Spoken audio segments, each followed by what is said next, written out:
So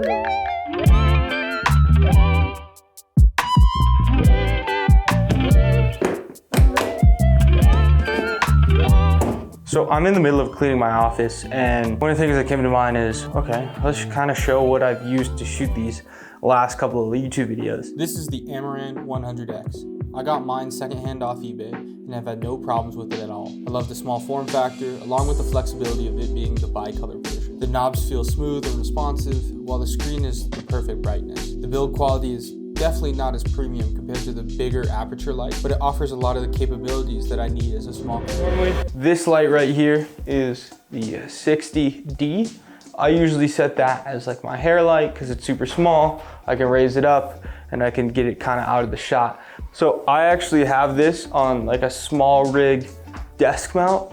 I definitely want to get something else. Not the most ideal situation, but it holds, so it's nothing crazy. But with this bad boy, I'll usually put a light dome on it. I don't really care about isolating the background as much. You know, I'm just trying to work with some setup and get into the flow of YouTube. So at my job, this is probably the thing that we use the most, is the light dome version 2.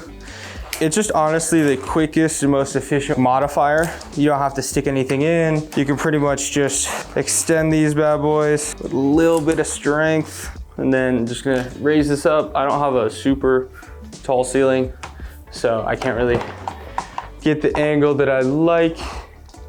I'm just gonna make sure that it doesn't hit there, and boom. Now, one of my favorite things about Aputure is the Link app. I mean, I don't use it as much as other people, but it's probably one of my favorite, just the ability to change things. And so this is why I like the 100X, because I think at the end of the day, if you're just shooting YouTube videos, you don't need to overpower the sunlight. I have blackout shades in my office, but if you don't need to overpower the sunlight and you just want good quality light, I think having like an 100X is perfectly fine for the price point. I mean, a light stand, a light, and a modifier, all for under $500. If you go for a high quality light stand, you can get anything cheaper, and you could get it down to like $300 for everything. And I think that's a very good quality buy. I'll show you kind of what the hair light does. So boom, you see how this part of me is being filled in. And now normally for a hair light, you would kind of want this aspect. You want on the edge to really separate you from the background. For me, I don't necessarily need that.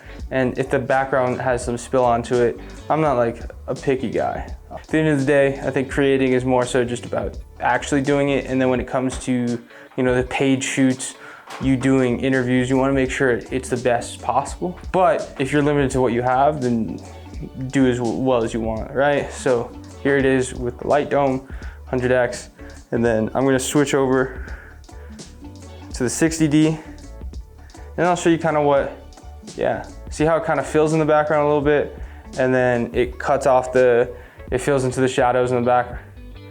And like I could, you know, overpower it with the 60D, or I could keep it a little bit like that. So yeah, that's kind of what I'm rocking with. So I love desk setups. A lot of what I do is sitting in front of a computer. I mean, half the time you're out shooting, half the time you're out, you know, pre-production, all that stuff. I'm still upgrading my desk setup as we speak.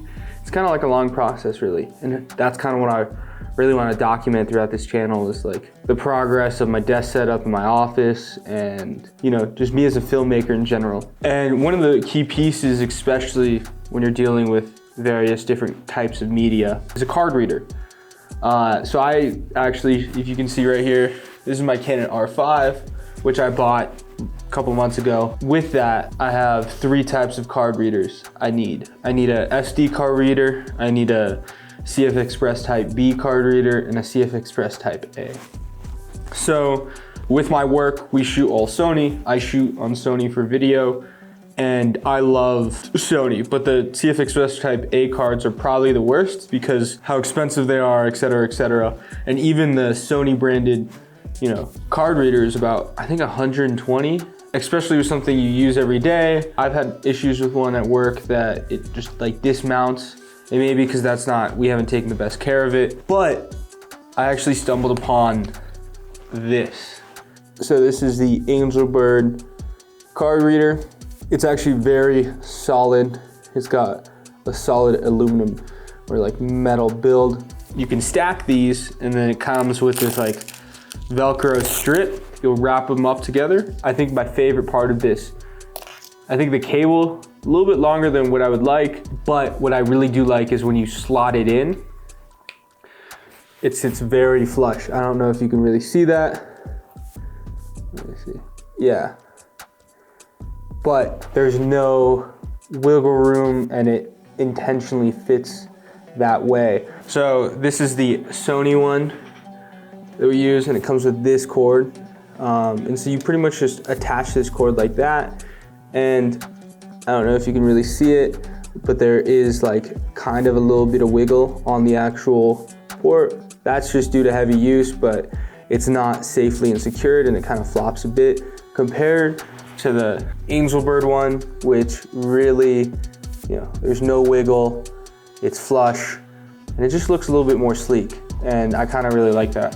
For this, for 120 versus that for 90 bucks, I'd say save 30 bucks and get that. With all the Angelbird stuff that I bought recently, you know, I really do like their cards, and I like their build quality on their CFExpress Type B cards and that card reader, and I've had no complaints, especially with the 3-year warranty. I feel very secure in my purchase. But yeah, I hope you guys liked this kind of different YouTube video I was doing, a little bit more part by part sort of thing, like multi-gear reviews, as well as a little bit of inspiration. I do like the talking head videos, and I still want to do like 1 or 2 talking heads, but you know, again, this is just a journey on YouTube, so for me, it's all about the journey, it's all about the progress.